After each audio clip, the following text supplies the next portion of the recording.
ബിസ്മില്ലാഹിർ റഹ്മാനിർ റഹീം. അൽഹംദുലില്ലാ. അസ്സലാത്തു വസ്സലാമു അലാ റസൂലിൽ അമീൻ വഅലാ ആലിഹി വസഹ്ബിഹി അജ്മഈൻ. അമ്മാ ബഅദ്. അസ്സലാമു അലൈക്കും വറഹ്മത്തുള്ളാഹി. സൂറ ഫാത്തിഹ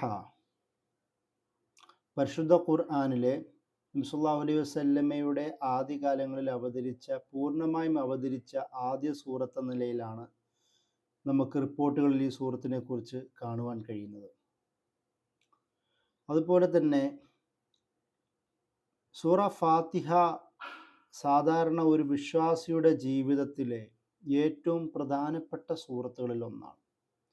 അതുകൊണ്ട് തന്നെ ഈ സൂറത്തിനെ നബി സല്ലല്ലാഹു അലൈഹി വസല്ലമ ആളമു സൂറ, ഏറ്റവും ഗ്രേറ്റസ്റ്റ് സൂറ എന്ന രീതിയിൽ വിശേഷിപ്പിച്ചത് കാണാം. അതുപോലെ തന്നെ മറ്റൊരു ഹദീസിൽ ഇതിനെ അഫ്ളലുൽ ഖുർആൻ, ഖുർആനിൽ ഏറ്റവും ശ്രേഷ്ഠമായത് എന്ന രീതിയിലും ഈ സൂറത്തിനെ വിശേഷിപ്പിച്ചത് നമുക്ക് വേറെയും കാണാം. പരിശുദ്ധ ഖുർആനിലെ ഏറ്റവും പ്രധാനപ്പെട്ട സൂറത്ത് എന്ന നിലയിൽ ഇത്രയും നിരവധി തവണ ആവർത്തിപ്പിക്കപ്പെടുന്ന സൂറത്ത് എന്ന നിലയിലും വിശ്വാസിയുടെ നിത്യ ആരാധനകളിലും പ്രാർത്ഥനകളിലും വിശ്വാസികളുടെ അള്ളാഹുവുമായിട്ടുള്ള ബന്ധങ്ങളിലുമെല്ലാം ഈ സൂറ ഫാത്തിഹ നിരന്തരം ആവർത്തിക്കപ്പെടുന്നത് നമുക്ക് കാണാം. അതുകൊണ്ട് തന്നെ സൂറ ഫാത്തിഹയ്ക്ക് നിരവധി പേരുകളും കൂടിയിട്ടുണ്ട്. ഈ സൂറ ഫാത്തിഹയുടെ പ്രത്യേകത കാരണം തന്നെ നിരവധി പേരുകൾ നമുക്ക് ഇസ്ലാമിൻ്റെ ഈ വിഷയവുമായി ബന്ധപ്പെട്ട പ്രത്യേകിച്ച് തഫ്സീറുകളിലൊക്കെയും പരാമർശിക്കുന്നത് നമുക്ക് കാണാം. അതിലൊന്ന് സൂറ ഫാത്തിഹയ്ക്ക് ആ ഫാത്തിഹ എന്നുള്ള പേര് തന്നെയാണ്. അൽ ഫാത്തിഹ എന്ന പദത്തിൻ്റെ അർത്ഥം ഒരു തുടക്കം, ആമുഖം, ഒന്നിൻ്റെ ഒരു തുറവി എന്നൊക്കെയുമാണ്. പരിശുദ്ധ ഖുർആനിൻ്റെ ഒരു ആമുഖം എന്ന നിലയിൽ തന്നെ നമുക്ക് സൂറ ഫാത്തിഹയെ മനസ്സിലാക്കാൻ പറ്റും. പരിശുദ്ധ ഖുർആൻ എന്തൊക്കെ സംസാരിക്കുന്നുവോ അതിൻ്റെ എല്ലാത്തിൻ്റെയും ഒരു അബ്സ്ട്രാക്റ്റ് ഫോം സൂറ ഫാത്തിഹയിൽ നമുക്ക് കാണാം. അതായത് ഈ സൂറത്തിൻ്റെ തന്നെ ഒരു പ്രത്യേകത അള്ളാഹുവിൻ്റെ തൗഹീദിനെ വിശദീകരിക്കുന്നു എന്നുള്ളതാണ്. ഏകദൈവ വിശ്വാസവുമായി ബന്ധപ്പെട്ട് നമ്മുടെ അഖീദകളിൽ വിശ്വാസ വിഷയങ്ങൾ സംസാരിക്കുന്ന കിതാബുകളിലെല്ലാം ഈ 3 തരത്തിൽ അഖീദയുമായി ബന്ധപ്പെട്ട കാര്യങ്ങൾ വിശദീകരിക്കുന്നുണ്ട്. അതിലൊന്ന് തൗഹീദുൽ റുബൂബിയ എന്ന പദമാണ്. അതായത് റബ്ബ് എന്നുള്ള പദത്തെ കേന്ദ്രീകരിച്ചിട്ടുള്ള അതിൻ്റെ തൗഹീദുമായി ബന്ധപ്പെട്ട വിശകലനങ്ങൾ. റബ്ബ് എന്ന പദത്തിന് നിരവധി അർത്ഥങ്ങൾ നമുക്ക് ഈ അറബി ഭാഷയിൽ തന്നെ കാണാം. അതായത് ആ പദത്തിന് റബ്ബ് ഒരു പരിപാലിക്കുന്നവൻ, സംരക്ഷിക്കുന്നവൻ, പോറ്റുന്നവൻ എന്നൊക്കെ രീതിയിൽ വ്യത്യസ്ത അർത്ഥങ്ങളുണ്ട്. ഉടമസ്ഥൻ എന്നുള്ള അർത്ഥമുണ്ട്, യജമാനൻ, രക്ഷകർത്താവ്, പരിപാലകൻ, കാര്യങ്ങൾ അന്വേഷിച്ച് മേൽനോട്ടം ചെയ്യുന്നവൻ, വിധികർത്താവ്, ഭരണാധിപൻ, നിയന്താവ് എന്നൊക്കെ തരത്തിലുള്ള വിവിധ അർത്ഥങ്ങളുള്ള പദപ്രയോഗമാണ്. അപ്പോൾ അതെല്ലാം ഉൾക്കൊള്ളുന്ന തരത്തിലുള്ള ഒരു തൗഹീദ് എന്ന രീതിയിൽ തൗഹീദുർ റുബൂബിയ ഈ സൂറത്തിൽ അടങ്ങിയിരിക്കുന്നതായി നമുക്ക് കാണാം. ഈ റബ്ബിൻ്റെ വിവിധ ആശയങ്ങൾ ഉൾക്കൊള്ളുന്ന തൗഹീദ് എന്നാണ് തൗഹീദുർ റുബൂബിയ എന്ന പദത്തിൻ്റെ അർത്ഥം. രണ്ടാമത് തൗഹീദുൽ ഉലൂഹിയ. ഇലാഹി എന്ന് വെച്ചാൽ ആരാധ്യൻ, ആരാധിക്കപ്പെടുന്നവൻ, വർഷിപ്പ് ചെയ്യപ്പെടുന്നവൻ എന്നുള്ളൊരർത്ഥമാണ് ഇലാഹ് എന്നതിൻ്റെ നമുക്ക് ഭാഷയിൽ കാണുവാൻ കഴിയുന്നത്. അപ്പോൾ അതുമായി ബന്ധപ്പെട്ട തൗഹീദ് ഈ സൂറത്തിൽ കാണാം. കാരണം സൂറത്തിന് തന്നെ ഇയ്യാക നഅ്ബുദു വ ഇയ്യാക നസ്തഈൻ, നിനക്ക് മാത്രം ഞങ്ങൾ ഇബാദത്ത് ചെയ്യുന്നു, നിന്നോട് മാത്രം ഞങ്ങൾ പ്രാർത്ഥിക്കുന്നു എന്നത് ഒരു ആരാധനയുടെ, പൂജയുടെ ആ ഒരു തരത്തിലുള്ള മുഴുവൻ വർഷിപ്പിൻ്റെയും ആശയങ്ങൾ ഉൾക്കൊള്ളുന്ന പദപ്രയോഗമാണ് ഈ തൗഹീദുൽ ഉലൂഹിയ എന്ന് പറയുന്ന ഒരാശയം. അതും നമുക്ക് ഈ സൂറത്തിൽ കാണാമെന്നുള്ളതാണ്. മറ്റൊന്നതാണ് അള്ളാഹുവിൻ്റെ അഖീദയുമായി ബന്ധപ്പെട്ട് ഉപയോഗിക്കുന്ന പ്രധാനപ്പെട്ട പദം, അത് അസ്മാഉ സിഫാത്ത് എന്നുള്ളതാണ്. അള്ളാഹുവിൻ്റെ വിവിധ പേരുകളും അള്ളാഹുവിൻ്റെ വിവിധ വിശേഷണങ്ങളും അത് ഈ സൂറത്തിൽ വളരെ പ്രധാനത്തോടു കൂടി തന്നെ വിശദീകരിക്കുന്നുണ്ട്. അത് നമുക്കറിയാം. ബിസ്മില്ലാഹിർ റഹ്മാനിർ റഹീം, റഹ്മാൻ റഹീം എന്ന് പറയുന്ന അള്ളാഹുവിൻ്റെ വിശേഷണങ്ങൾ. അതുപോലെ തന്നെ നേരത്തെ പറഞ്ഞതുപോലെ റബ്ബുൽ ആലമീൻ, സകല ലോകങ്ങളുടെയും റബ്ബ് എന്ന് പറയുന്ന വിശദീകരണം. വീണ്ടും അർ റഹ്മാൻ റഹീം എന്ന് ആവർത്തിക്കുന്നു. മാലിക് യൗമിദ്ദീൻ, ഈ മാലിക് യൗമിദ്ദീൻ, ദീൻ എന്ന് വെച്ചാൽ ഇവിടെ അർത്ഥം പ്രതിഫലം എന്നുള്ളതാണ്. അപ്പോൾ പ്രതിഫല ദിവസത്തിന്റെ ഉടമസ്ഥൻ, ഈ മാലിക് എന്നുള്ള വിശദീകരണം. അപ്പോൾ ഇങ്ങനെ അള്ളാഹുവുമായി ബന്ധപ്പെട്ട വിവിധ ആട്രിബ്യൂട്ടുകൾ, വിശേഷണങ്ങൾ പറയുന്ന, അതുപോലെ തന്നെ അള്ളാഹുവിൻ്റെ ഇലാഹ് എന്ന് പറയുന്ന ആശയത്തിൽ, ആരാധ്യൻ എന്ന് പറയുന്ന ആശയത്തിൽ പരാമർശിക്കുന്ന ആ തൗഹീദ്, അതുപോലെ തന്നെ ഒരു നേരത്തെ വിശദീകരിച്ച പോലെ റബ്ബ് എന്ന പദവുമായി ബന്ധപ്പെട്ട റുബൂബിയത്തിന് വിശദീകരിക്കുന്ന തൗഹീദ്, അതും നമുക്ക് ഈ സൂറത്തിൽ കാണുവാൻ കഴിയും. അപ്പോൾ ഖുർആനിൽ പ്രധാനമായും ഈ ഒരു കൺസെപ്റ്റിനെയാണ്, തൗഹീദിൻ്റെ ഈ വിവിധ 3 വശങ്ങളെ വിശദീകരിക്കുന്നത് നമുക്ക് കാണാം. അതുകൊണ്ട് തന്നെ ഖുർആനിൻ്റെ ആ ഒരു ആമുഖം എന്ന നിലയിൽ സൂറ ഫാത്തിഹ വരുന്നുണ്ട്.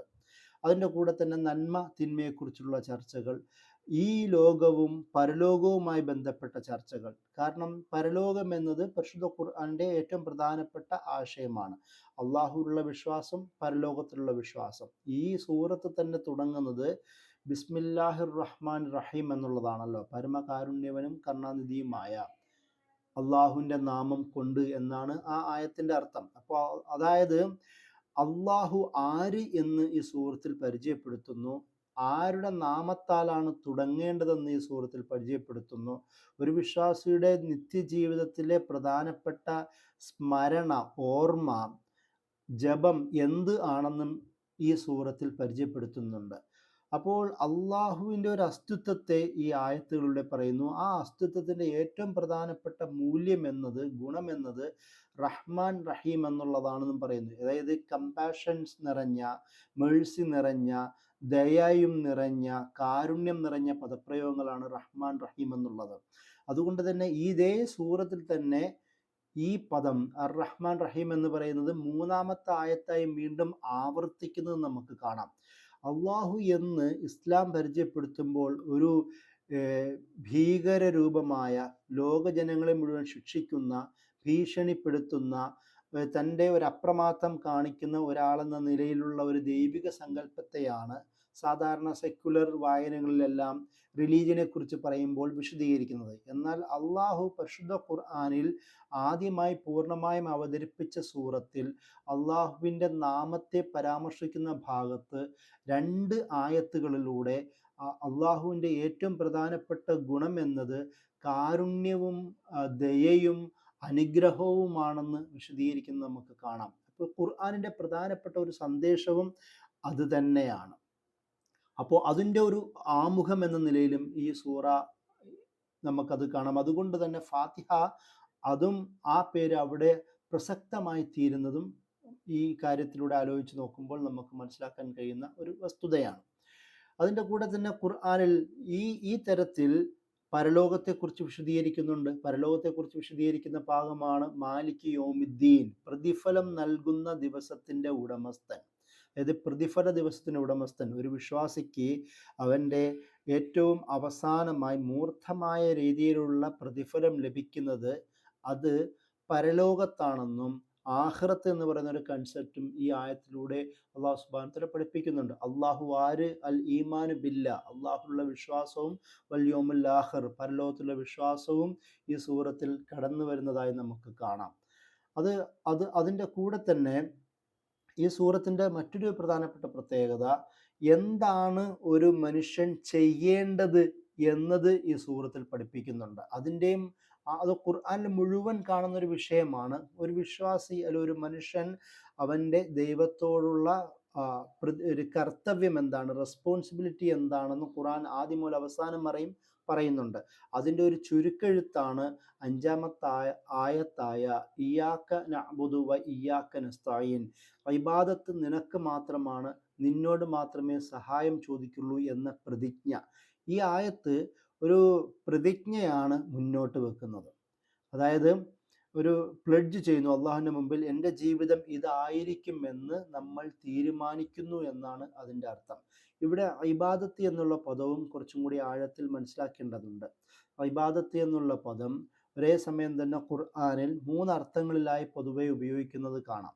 ഒന്നാമത്തെ അർത്ഥം സാധാരണ നമ്മൾ പറയുന്ന ആരാധന എന്ന് പറയുന്ന ആശയത്തിൽ അത് കൂടുതൽ ഭാഗങ്ങളിൽ കാണാം. അതുപോലെ തന്നെ അനുസരണം എന്നുള്ള ഒരു അർത്ഥത്തിൽ, അള്ളാഹുവിനെ അനുസരിക്കുന്ന ഒരാൾ എന്നുള്ള ഒരു അർത്ഥത്തിൽ ഇബാദത്ത് പല ഭാഗങ്ങളിൽ കടന്നു വരുന്നത് കാണാം. മൂന്നാമത്തെ അർത്ഥം അടിമത്തം എന്നുള്ള അർത്ഥം. കാരണം അബ്ദ് എന്നുള്ള പദം, നമ്മൾ അബ്ദുള്ള എന്നൊക്കെ പറയുന്ന പോലെ അള്ളാഹുവിൻ്റെ അടിമ എന്നാണല്ലോ അതിൻ്റെ അർത്ഥം.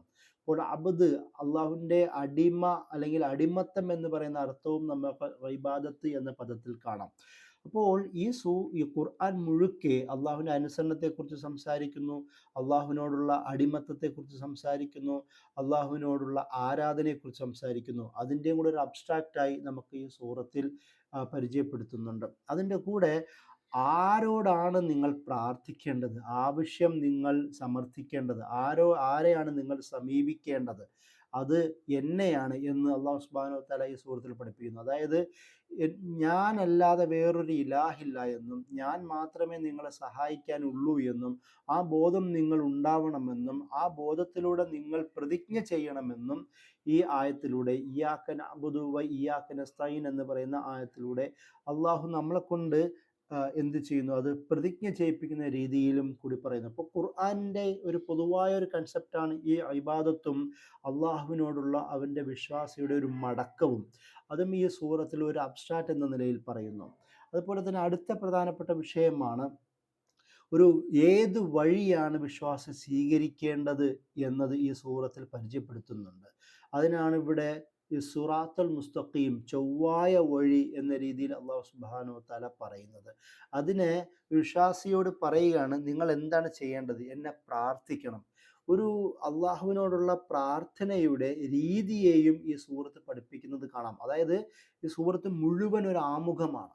ആ ആമുഖത്തിൽ എങ്ങനെയാണ് പരിശുദ്ധ ഖുർആൻ മുഴുവനും എന്താണെന്ന് പരിചയപ്പെടുത്തുമ്പോൾ ആ പരിശുദ്ധ ഖുർആനിലെ പ്രാർത്ഥന എങ്ങനെയാവണമെന്നും പരിചയപ്പെടുത്തുന്ന ഒട്ടുമിക്ക സൂറത്തുകൾ നമുക്ക് കാണാം.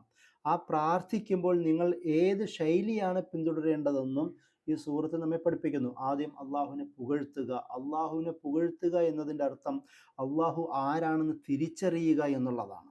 അതാണ് ബിസ്മില്ലാഹിർ റഹ്മാനിർ റഹീം, അൽഹംദുലില്ലാഹി റബ്ബിൽ ആലമീൻ, അർ റഹ്മാനിർ റഹീം, മാലികി യൗമിദ്ദീൻ എന്നിവരെയുള്ള ആയത്തുകൾ. ആ തിരിച്ചറിവിൻ്റെ അടിസ്ഥാനത്തിൽ ഇനി നിനക്ക് മാത്രമാണ് അനുസരണയും ആരാധനയും അടിമത്വവും ഉള്ളൂ എന്ന് പറയുന്നൊരു ഏറ്റുപറച്ചിലാണ്. ഇങ്ങനെയുള്ള നിന്നോട് മാത്രമേ ഞങ്ങൾ അടുക്കുകയുള്ളൂ, പ്രാർത്ഥിക്കുകയുള്ളൂ എന്ന് പറയുന്ന ഒരു സമർപ്പണവും കൂടാണ് ആ ഭാഗത്തുള്ളത്.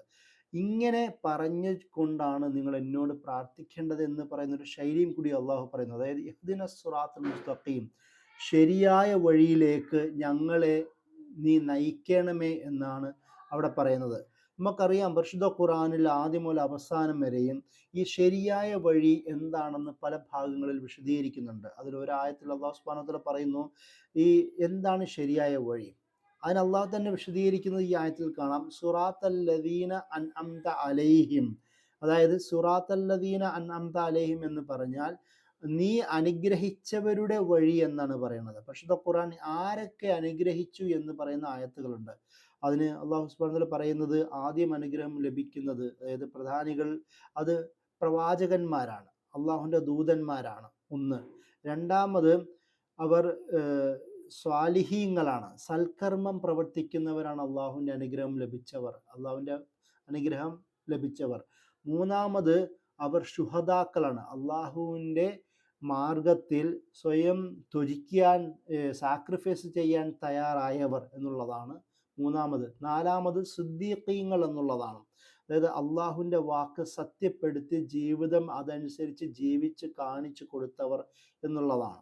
അപ്പോൾ ഈ 4 വിഭാഗങ്ങളെയാണ് അള്ളാഹു അനുഗ്രഹിച്ചവർ എന്ന് പരിശുദ്ധ ഖുർആൻ പരിചയപ്പെടുത്തുന്നത്. അതായത് ആ വഴിയിലാണ് ഞങ്ങളെ നയിക്കണമേ എന്ന് പറയുന്നു. ഈ 4 പേരെക്കുറിച്ചും ഖുർആൻ പല ഭാഗങ്ങളിൽ വിശദമായി സംസാരിക്കുന്നത് കാണാം. പ്രവാചകന്മാരെ കുറിച്ചും അതുപോലെ തന്നെ സൽക്കർമ്മം പ്രവർത്തിച്ച ചരിത്രമെന്നെ മുന്നിൽ വെച്ചുകൊണ്ട് വിശദീകരിക്കുന്നത് കാണാം. അതുപോലെ തന്നെ അള്ളാഹുവിൻ വിശ്വസിച്ചു എന്ന പേരിൽ ഷഹീദായ ആൾക്കാരെ പല ഭാഗങ്ങളിൽ വിശദീകരിക്കുന്നത് കാണാം. അള്ളാഹുവിൽ വിശ്വസിക്കുകയും അത് സത്യപ്പെടുത്തുകയും ചെയ്ത സിദ്ദീഖീങ്ങളെയും വിശദീകരിക്കുന്നത് കാണാം. അതായത് ഖുർആനിൻ്റെ ആദ്യം മുതൽ അവസാനം വരെയുള്ള ചരിത്രത്തിൻ്റെ ഒരു ചുരുക്കെഴുത്താണ് എന്ന് ഈ സൂറത്തിൽ പഠിപ്പിക്കുന്നു. രണ്ടാമത് പറയുന്നത് ഈ അനുഗ്രഹം എന്നത് രണ്ട് ഗ്രൂപ്പായി അള്ളാഹു ഇവിടെ പറയുന്നുണ്ട്. മനുഷ്യന്മാരെ. ഒന്ന് അള്ളാഹുവിൻ്റെ മാർഗത്തിൽ ശരിയായി നടന്നവർ, രണ്ടാമത് ആ ആ മാർഗത്തിൽ ഇല്ലാത്തവർ. ആ മാർഗത്തിൽ ഇല്ലാത്തവരെയും ഈ സൂറത്ത് രണ്ട് രീതിയിലാണ് പരിചയപ്പെടുത്തുന്നത്. അതൊന്ന് ഗൈരിൽ മഗ്ലൂബി അലൈഹിം, അതായത് ആ പ്രാർത്ഥനയിൽ പറയുന്നത് അള്ളാഹുവിൻ്റെ കോപത്തിനിരയായവരുടെ വഴിയിലല്ല, അതായത് കോപം ലഭിച്ചവർ. പിന്നെ പറയുന്നത് വലദ്ദാലീൻ, വഴി പിഴച്ചവർ, വഴി തെറ്റിപ്പോയവർ. അതായത് ചരിത്രത്തെ നന്മയുടെയും തിന്മയുടെയും ഒരു ചരിത്രമായിട്ടാണ് പരിശുദ്ധ ഖുർആൻ മുഴുവൻ പറയുന്നത്. അള്ളാഹുവിൻ്റെ വഴി സ്വീകരിച്ചവർ എന്നത് ഒരു വിഭാഗവും, അള്ളാഹുവിൻ്റെ കോപം ലഭിച്ചവരും, അതുപോലെ തന്നെ വഴി പിഴച്ചു പോയവരും. ഇങ്ങനെ രണ്ട് വിഭാഗങ്ങളായി അള്ളാഹു സുബ്ഹാനഹു തിരിക്കുന്നുണ്ട്. ഖുർആൻ മുഴുവൻ ഇത് കാണാം. ആ ഒരു വരാൻ പോകുന്ന മുഴുവൻ ചർച്ചയുടെയും ഒരു ആമുഖം എന്ന നിലയിലും നമുക്ക് സൂറ ഫാത്തിഹയിൽ ഈ ആശയം പ്രകടമാവുന്നുണ്ട്. അതുകൊണ്ട് തന്നെയാണ് ഈ സൂറ ഫാത്തിഹയ്ക്ക് അൽ ഫാത്തിഹ, ആമുഖം എന്ന് പറയുന്ന ഒരു പദവും ഒരു പേരും കൂടി രൂപപ്പെടുന്നത്. മറ്റൊന്നാണ് ഉമ്മുൽ കിതാബ് എന്നാണ് സൂറ ഫാത്തിഹയുള്ള മറ്റൊരു പ്രധാനപ്പെട്ട പേര്. ഉമ്മുൽ കിതാബ് എന്ന് പറയുമ്പോൾ ഖുർആൻ നമ്മൾ നേരത്തെ വിശദീകരിച്ചതുപോലെ ഖുർആൻ എന്തൊക്കെ വിശേഷണങ്ങളുണ്ടോ, ചർച്ചകളുണ്ടോ, അതിൻ്റെ എല്ലാത്തിൻ്റെയും ഒരു സെൻറ്റർ എന്നാണ് ഉമ്മുൽ കിതാബ് എന്നതിൻ്റെ അർത്ഥം. കിതാബ് അതായത് ഈ കിതാബിൻ്റെ ഉമ്മയാണ്, സെൻറ്ററാണ്, എപ്പിസെൻറ്ററാണ് എന്നാണ് ഉമ്മ എന്ന പദത്തിൻ്റെ അർത്ഥം. എല്ലാ ആശയങ്ങളും ഒരുപോലെ ഒന്നിച്ച് അടങ്ങിയിരിക്കുന്ന വളരെ സ്ട്രക്ചേർഡായ ഒരു പദം എന്ന നിലയിലാണ് ഉമ്മുൽ കിതാബ് എന്ന് പദം മനസ്സിലാക്കുന്നത്. മറ്റൊന്ന് ഉമ്മുൽ ഖുർആൻ എന്നും ഇതിന് വിളിക്കുന്നു. ഖുർആൻ്റെ ഉമ്മ, ഉമ്മുൽ കിതാബ് എന്നതുപോലെ തന്നെയാണ് അതിൻ്റെ മറ്റൊരു പേരാണ് ഉമ്മുൽ ഖുർആൻ. അതുപോലെ തന്നെ മറ്റൊരു പ്രധാനപ്പെട്ട ഇതിൽ വിളിക്കുന്ന പേരാണ് അസ്സബഉൽ മസാനി, അതായത് 7 വട്ടം നിരന്തരം ആവർത്തിക്കപ്പെടുന്നത് എന്നാണ് അർത്ഥം. 7 വട്ടം നിരന്തരം ആവർത്തിക്കപ്പെടുന്ന ആയത്തുകൾ എന്ന് നമുക്കിതിനെ പറയാം.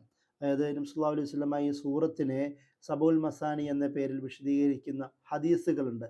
അതായത് ആലോചിച്ച് നോക്കുക, ഒരു വിശ്വാസിയുടെ നമസ്കരിക്കുന്ന ഒരു വിശ്വാസിയുടെ ജീവിതത്തിൽ 17 വട്ടം നിർബന്ധമായും ഈ സൂറത്ത് ചൊല്ലുന്നത് കാണാം. കാരണം സൂറ ഫാത്തിഹ ഇല്ലാതെ നമസ്കാരമില്ല എന്ന് പറയുന്ന ഹദീസുണ്ട്. ആ ഹദീസ് നബി സല്ലല്ലാഹു അലൈഹി വസല്ലമയുടെ വചനമുള്ളത് കൊണ്ട് ഒരു നമസ്കാരവും, അത് ഞാൻ പറയുന്നത് ഫർളായ നമസ്കാരത്തെ കുറിച്ചിട്ടാണ്, ആ ഫർളായ നമസ്കാരത്തിൽ ഒരിക്കലും ഫാത്തിഹ ഒഴിവാക്കിക്കൊണ്ട് നിസ്കരിക്കാൻ കഴിയില്ല. അതുകൊണ്ട് തന്നെ ഈ നിരന്തരം ആവർത്തിക്കപ്പെടുന്ന സൂറത്ത് എന്ന രീതിയിലും ഈ സൂറത്തിന് പേരുകളുണ്ട്. മറ്റൊരു പേരാണ് അൽ ഹംദ്, അള്ളാഹുവിനെ സ്തുതിച്ചുകൊണ്ട് തുടങ്ങുന്ന. കാരണം അൽഹംദുലില്ലാഹി റബ്ബിൽ ആലമീൻ എന്ന അതിൽ നിന്ന് സൂറത്തുൽ ഹംദ് എന്ന പേരും നമുക്ക് കാണാം. മറ്റൊന്ന് അഷിഫ എന്നാണ്, അല്ലെങ്കിൽ വേറൊരു പേരാണ് അഷാഫിയ, അതായത് ഒരു ക്യൂർ തരുന്ന, അത് ശാരീരികമാവട്ടെ മാനസികമാവട്ടെ അതിൻ്റെ അടിസ്ഥാനത്തിലുള്ള ഒരു സൗഖ്യം നൽകുന്ന, സുഖം നൽകുന്ന സൂറത്ത് എന്ന രീതിയിലും ഈ സൂറത്തിനെ നമുക്ക് വിശദീകരിക്കുന്നതായ ഹദീസുകളിൽ കാണാം. ഫാത്തിഹത്തുൽ കിതാബ് ഷിഫ മിൻ കുല്ലി ദാ എന്ന് പറയുന്ന ഒരു ഹദീസുണ്ട്. എല്ലാ രോഗങ്ങൾക്കും ഷിഫയാണ്, സൗഖ്യം നൽകുന്നതാണ് ഈ കിതാബിലെ ഫാത്തിഹ എന്ന് പറഞ്ഞ അല്ലാഹു സുബ്ഹാനഹു വ തആല റസൂൽ വിശദീകരിക്കുന്നുണ്ട്. അതുപോലെ അതായത് ഇതിൻ്റെ അർത്ഥം എന്ന് പറഞ്ഞാൽ രോഗം മാറ്റാൻ കഴിയുമെന്ന് വെച്ചാൽ ഒരു മാനസിക സൗഖ്യം നൽകാൻ കഴിയുന്ന, അത്രത്തോളം ഒരു സ്പിരിച്വൽ ഹീലിങ്ങിന് സഹായകമാവുന്ന ഒരു സൂറത്ത് എന്ന രീതിയിലും ഇതിനെ വിശദീകരിക്കുന്നുണ്ട്. മറ്റൊരു പേരാണ് അൽ കാഫിയ, അതായത് നമസ്കാരത്തിൽ വേറൊരു സൂറത്തും ഇല്ലാത്ത തരത്തിലുള്ള ഒരു പ്രത്യേകത ഇതിലുള്ളത് കൊണ്ട് അൽ കാഫിയ, സഫീഷ്യൻ്റ് ആയത് എന്ന രീതിയിൽ, മതിയായ സൂറത്ത് എന്ന രീതിയിലും ഇതിനെ വിശദീകരിക്കുന്നത് നമുക്ക് റിപ്പോർട്ടുകളിൽ കാണാൻ കഴിയുന്ന ഒരു കാര്യമാണ്. മറ്റൊരു പേര് അൽ വാഫിയ എന്നാണ്, കംപ്ലീറ്റ് എന്നുള്ളൊരർത്ഥത്തിൽ ഇതിനെ കാണാം. അതായത് ഈ സൂറത്ത് തന്നെ മുഴുവനായും, ഈ സൂറ ഫാത്തിഹ സാധാരണ മറ്റു പല സൂറത്തുകളൊക്കെ നമ്മൾ ഓതുമ്പോൾ മുറിച്ചോതാറുണ്ട്. 1-2 സൂറത്തുകൾ ഓതി നമുക്ക് കാര്യം നിർവഹിക്കാൻ പറ്റും. എന്നാൽ സൂറ ഫാത്തിഹ മുറിക്കാതെ, ഡിവൈഡ് ചെയ്യാതെ ഒന്നിച്ചാണ് ഓതേണ്ടത് എന്ന് പറയുന്ന ചർച്ച നമുക്ക് ഫിഖ്ഹുകളിൽ കാണാം. അതുകൊണ്ട് തന്നെ ഇതൊരു കംപ്ലീറ്റ് ആണ്. അൽ വാഫിയ എന്ന് പറയുന്ന പേരും ഇതിനുണ്ട്. അതിൻ്റെ കൂടെ അർ റുഖിയ എന്ന് പറയുന്ന മറ്റൊരു പേരും കൂടെ ഇതിൽ കാണാം. അതായത് സ്പിരിച്വൽ ഹീലിങ്ങിന് സഹായിക്കുന്നതെന്നാണ് റുഖിയ എന്ന പദത്തിൻ്റെ അർത്ഥം. മാനസികമായ ശാരീരികമായ ബുദ്ധിമുട്ടുകൾ ഉണ്ടാകുമ്പോൾ സൂറ ഫാത്തിഹ ഓതുന്നത് നല്ലതാണെന്ന് നമുക്ക് കിതാബുകളിൽ കാണാം. മറ്റൊരു പദപ്രയോഗം അൽ അസസ് എന്നുള്ളതാണ്. ഫൗണ്ടേഷൻ എന്നാണ്, അടിസ്ഥാനം. ഖുർആനിൻ്റെ അടിസ്ഥാനം എന്ന രീതിയിലും ഈ സൂറത്തിന് പേരുണ്ട്. അസ്വലാത്ത്, നമസ്കാരം, സൂറത്ത് സ്വലാത്ത്, നമസ്കാരത്തിൻ്റെ സൂറത്ത് എന്ന പേരിലും ഈ സൂറത്തിന് പേരുണ്ട്. അതായത് നമസ്കാരത്തിൽ ഏറ്റവും പ്രധാനമായും ഈ ഒഴിച്ചുകൂടാനാവാത്ത സൂറത്ത് എന്ന നിലയിൽ ഈ സൂറത്തിന് സ്വലാത്ത്, നമസ്കാരം എന്നുള്ള പേരും നമുക്ക് കാണാം. മറ്റൊരു പ്രധാനപ്പെട്ട പേരാണ് അൽ കൻസ്, ദ ട്രഷർ, ഖജനാവ് എന്ന രീതിയിലും ഈ സൂറത്തിനെ നമുക്ക് റിപ്പോർട്ടുകളിൽ കാണാം. അതുപോലെ അൽ മുൻജിയ, രക്ഷിക്കുന്ന സൂറത്ത്, അൻ നഅമ, നിഅമത്ത്, അനുഗ്രഹത്തിൻ്റെ സൂറത്ത്, അർ റഹ്മ, കാരുണ്യത്തിൻ്റെ അനുഗ്രഹത്തിൻ്റെ സൂറത്ത്, അൽ ഹിദായ, ശരിയായ വഴി കാണിച്ചു തരുന്ന സൂറത്ത് എന്നൊക്കെയും നിരവധി പേരുകൾ ഈ സൂറത്തിന് കൊടുക്കുന്നത് ഈ സൂറത്തിൻ്റെ ഉള്ളിലുള്ള കണ്ടൻറ്റിൻ്റെ സവിശേഷത അനുസരിച്ചാണ് എന്നാണ് ഞാൻ പറഞ്ഞതിൻ്റെ ചുരുക്കം. അപ്പോൾ ഈ സൂറത്ത് തന്നെ ഞാൻ നേരത്തെ പറഞ്ഞതുപോലെ ഈ സൂറത്തിൻ്റെ പ്രധാനപ്പെട്ട പ്രത്യേകത ഇതാണ്. അതായത് ഇത്രത്തോളം സ്ട്രക്ചേർഡായ, യുണീക്കായ ഒരു സൂറത്ത് നമുക്ക് വേറെ കാണുവാൻ കഴിയില്ല. അതായത് സൂറ ഫാത്തിഹ മുഴുവനും ഒരേ തരത്തിൽ ഒറ്റയടിക്ക് എങ്ങനെയാണ് അള്ളാഹുവിനോട് സംസാരിക്കേണ്ടതെന്നും അള്ളാഹുവും അവൻ്റെ അടിമയും തമ്മിലുള്ള ഒരു ഇടപാടുകളെ ഇത്രയും സുന്ദരമായി ഒതുക്കുന്ന സൂറത്ത് എന്ന നിലയിൽ നമുക്കിതിനെ കാണുവാൻ പറ്റും. അതുപോലെ തന്നെ ഞാൻ നേരത്തെ പറഞ്ഞതുപോലെ ഈ സൂറത്തിൽ വിശ്വാസത്തിൻ്റെ പ്രധാനപ്പെട്ട എല്ലാ പോയിന്റുകളും ഒരുപോലെ ഒരുമിച്ചിരിക്കുന്നു. അത് തൗഹീദുമായി ബന്ധപ്പെട്ട വിഷയങ്ങളാവട്ടെ, അള്ളാഹുവിൻ്റെ ആട്രിബ്യൂട്ട്സ്, സിഫത്തുകളുമായി ബന്ധപ്പെട്ട വിഷയമാവട്ടെ, ആരാധന, സഹായം അഭ്യർത്ഥിക്കൽ, സന്മാർഗവുമായി ബന്ധപ്പെട്ട കാര്യങ്ങൾ, നന്മ തിന്മയുമായി ബന്ധപ്പെട്ട കാര്യങ്ങളെല്ലാം സൂറത്തിൽ ഒരുപോലെ ഒന്നിച്ചിരിക്കുന്നുണ്ട്. സൂറത്തിൻ്റെ മറ്റൊരു പ്രധാനപ്പെട്ട പോയിന്റ്, ഈ സൂറത്ത് ഓതി കഴിയുമ്പോഴാണ് ഫാത്തിഹ ഓതേണ്ടത് എന്ന രീതിയിലും നമുക്ക് കാണാം. ഈ സൂറത്ത് ഓതുമ്പോഴാണ് ആമീൻ പിടിക്കേണ്ടത്. നമ്മൾ ആമീൻ പിടിക്കാറുണ്ടല്ലോ, അതായത് ഒരു പ്രാർത്ഥനയാണല്ലോ ഈ സൂറത്ത്, പ്രാർത്ഥന കൊണ്ട് അവസാനിപ്പിക്കുന്നതാണല്ലോ ഈ സൂറത്ത്. അതുകൊണ്ട് തന്നെ അത് ഈ സൂറത്ത് വലദ്ദാലീൻ എന്ന് പറയുമ്പോൾ ആമീൻ പറയണം എന്ന രീതിയിൽ പോലും നമുക്ക് റിപ്പോർട്ടുകളിൽ കാണാം. അതുപോലെ ഇസ്ലാമിൻ്റെ ഒരു കോംപ്രഹെൻസീവായ ഒരു സമ്മറി എന്ന നിലയിൽ ഈ സൂറത്ത് നമ്മെ പഠിപ്പിച്ച് തരുന്നുണ്ട്. അതിൻ്റെ കൂടെ എങ്ങനെയാണ് അള്ളാഹുവിനോട് പ്രാർത്ഥിക്കേണ്ടത് എന്ന് ഈ സൂറത്ത് പഠിപ്പിക്കുന്നു. തൗഹീദിൻ്റെ ശരിയായ രൂപം എന്താണെന്ന് സൂറത്ത് പഠിപ്പിക്കുന്നു. അതുപോലെ തന്നെ എങ്ങനെയാണ് ഒരു ഹിദായത്തിന് അള്ളാഹുവിനോട് അഭ്യർത്ഥിക്കേണ്ടതെന്ന് ഈ സൂറത്ത് പഠിപ്പിക്കുന്നു. അതിൻ്റെ കൂടെ തന്നെ എല്ലാ മുസ്ലിങ്ങളും ഒരുപോലെ പ്രാർത്ഥനയിൽ പ്രാർത്ഥിക്കേണ്ട സൂറത്ത് എന്ന നിലയിൽ ഒരു യൂണിറ്റിയും, ആരാധനയിലെ ഒരു യൂണിറ്റിയും ഒരു ഈക്വാലിറ്റിയെയും ഒരു പ്രസൻറ്റ് ചെയ്യുന്ന ഒരു സൂറത്ത് എന്ന നിലയിലും ഈ സൂറത്തിന് പ്രത്യേകതകളുണ്ട്. അതുപോലെ തന്നെ ഇസ്ലാമിൻ്റെ എല്ലാ ആശയങ്ങളുടെയും ഒരു അടിസ്ഥാനം എന്ന നിലയിൽ, ഒരു ഫൗണ്ടേഷൻ എന്ന നിലയിലും ഈ സൂറത്ത് മാറുന്നു. അങ്ങനെ സൂറ ഫാത്തിഹ എന്നത് അള്ളാഹു ആരാണ്, അള്ളാഹുവിൻ്റെ ഇബാദത്ത് എന്താണ്, തൗഹീദ് എന്താണ്, ഇസ്ലാമിൻ്റെ അടിസ്ഥാന കൺസെപ്റ്റ്, അതായത് ആ അടിസ്ഥാന കൺസെപ്റ്റ് എന്ന് പറയുമ്പോൾ നമ്മൾ സാധാരണ പറയാറുണ്ടല്ലോ ഈമാൻ കാര്യങ്ങളെന്ന് പറയാറുണ്ട്. അള്ളാഹുള്ള വിശ്വാസം, അതുപോലെ തന്നെ മലക്കുകളിലുള്ള വിശ്വാസം, പ്രവാചകന്മാരിലുള്ള വിശ്വാസം, അതുപോലെ തന്നെ വേദഗ്രന്ഥങ്ങളിലുള്ള വിശ്വാസം, അതിൻ്റെ കൂടെ തന്നെ പരലോകത്തിലുള്ള വിശ്വാസം, നന്മയും തിന്മയുമായി ബന്ധപ്പെട്ട വിശ്വാസം. ആ പറയുന്ന ആശയങ്ങളെല്ലാം ഏതൊക്കെയോ തരത്തിൽ ഈ സൂറത്തിൽ ഒതുങ്ങിയിരിക്കുന്നത് നമുക്ക് കാണാം. അതിൻ്റെ കൂടെ തന്നെ നന്മ എന്നൊരു ആശയം ഇതിൽ നിറഞ്ഞു നിൽക്കുന്നുണ്ട്. കാരണം അള്ളാഹു അനുഗ്രഹിച്ചവരുടെ വഴിയിലാവണമെന്നാണല്ലോ നമ്മൾ പ്രാർത്ഥിക്കുന്നത്. സ്വാലിഹ് എന്ന ഒരു പദപ്രയോഗം ഖുർആൻ സൂറ ഫാത്തിഹയിൽ പറയുന്നില്ലെങ്കിൽ പോലും നല്ലവരുടെ വഴിയിലാണ് നമ്മളെ നയിക്കേണ്ടതെന്ന് പറയുന്നു. ഈ നല്ലവരെന്നത് ഖുർആൻ പരിചയപ്പെടുത്തുന്നത് മറ്റുള്ളവർക്ക് നന്മ ചെയ്യുന്നവർ എന്നുള്ളൊരർത്ഥത്തിലാണ്. ഇസ്ലാമിന് വേണ്ടി ജീവിക്കുകയും, എന്നാൽ ഇസ്ലാമിന് വേണ്ടി ജീവിക്കുന്നത് എങ്ങനെയാണ്? മറ്റുള്ളവർക്ക് നന്മ ചെയ്തുകൊണ്ടാണ്. അങ്ങനെയുള്ളവരുടെ വഴിയിലും കൂടിയിട്ടാണ് എന്നെ നയിക്കേണ്ടതെന്നാണ് പ്രാർത്ഥന. അപ്പോൾ അതിൻ്റെ ഒരു ആശയം എന്ന് പറയുന്നത്, ഒരു വിശ്വാസി ഈ സൂറത്ത് പ്രാർത്ഥിക്കുന്നതോടുകൂടി അവൻ്റെ ജീവിതത്തിൽ മറ്റുള്ളവർക്ക് നന്മ ചെയ്യാനുള്ള ഒരു ആശയവും കൂടി രൂപപ്പെടേണ്ടതെന്നുള്ളതാണ്. ഈ സൂറത്തിൻ്റെ ഒരു പ്രത്യേകത നമ്മൾ വേറെ ആലോചിച്ച് നോക്കുക. ഇവിടെ പ്രതിജ്ഞ പ്രധാനമായും കടന്നു വരുന്നു. അള്ളാഹുവിന് മാത്രമേ അടിമത്തം ഞാൻ പറയുന്നുള്ളൂ, ആരാധന ഞാൻ കൊടുക്കുന്നുള്ളൂ, അനുസരിക്കുന്നുള്ളൂ എന്ന് പറഞ്ഞു കഴിഞ്ഞാൽ ഒരു വിശ്വാസിക്ക് പിന്നെ ആരെയാണ് ഭയക്കേണ്ടത്? അതുകൊണ്ട് തന്നെ എന്തെങ്കിലും ബുദ്ധിമുട്ടുകൾ, മാനസിക ശാരീരിക ബുദ്ധിമുട്ടുകൾ ഉണ്ടാകുമ്പോൾ സൂറ ഫാത്തിഹ ഓതുന്നതിലൂടെ ഒരു വിശ്വാസിക്ക് അർത്ഥം മനസ്സിലാക്കി കൈകാര്യം ചെയ്യുന്ന ഒരു വിശ്വാസിക്ക് അത്രത്തോളം ശക്തമായ ഒരു ഈമാൻ ആവേശിപ്പിക്കാൻ, ആർജിക്കാൻ ഈ സൂറത്തിലൂടെ കഴിയുന്നു. അതുകൊണ്ടാണ് ഈ സൂറത്തിന് റുഖയ്യ, അതായത് സ്പിരിച്വൽ ഹീലിങ്ങിന് പറ്റുന്ന സൂറത്ത് എന്ന രീതിയിൽ റിപ്പോർട്ടുകളിൽ വിശദീകരിക്കപ്പെടുന്നത്. അത്രത്തോളം ഈ സൂറത്തിന് ആഴവും പരപ്പവുമുണ്ട്. അതുകൊണ്ട് തന്നെയാണ് ഈ സൂറത്തിനെ, സൂറ അൽ ഫാത്തിഹയെ ഖുർആനിൻ്റെ ആമുഖം എന്ന നിലയിലും ഖുർആൻ്റെ സെൻറ്റർ എന്ന നിലയിലും ഖുർആൻ്റെ അടിസ്ഥാനം എന്ന നിലയിലുമെല്ലാം വിവിധ പേരുകളിലൂടെ അറിയപ്പെടുന്നത്. ഈ ഒരു ആശയം നമുക്കുണ്ടാവണം. ഇങ്ങനെ ഖുർആനെ വായിച്ച് പഠിച്ച് മനസ്സിലാക്കുമ്പോഴാണ് നമുക്ക് പരിശുദ്ധ ഖുർആനിൻ്റെ ഉള്ളടക്കത്തെക്കുറിച്ച് വ്യക്തമായ ധാരണയുണ്ടാവുള്ളൂ. അതിന് ഏറ്റവും നന്നായി മനസ്സിലാക്കാൻ കഴിയുന്നത് സൂറ ഫാത്തിഹയെ വ്യക്തമായി പഠിച്ച് മനസ്സിലാക്കുന്നതിലൂടെയാണ് എന്ന് പറഞ്ഞുകൊണ്ട് ഞാൻ എൻ്റെ വാക്കുകൾ അവസാനിപ്പിക്കുകയാണ്. അസ്സലാമു അലൈക്കും വറഹ്മത്തുള്ളാഹി.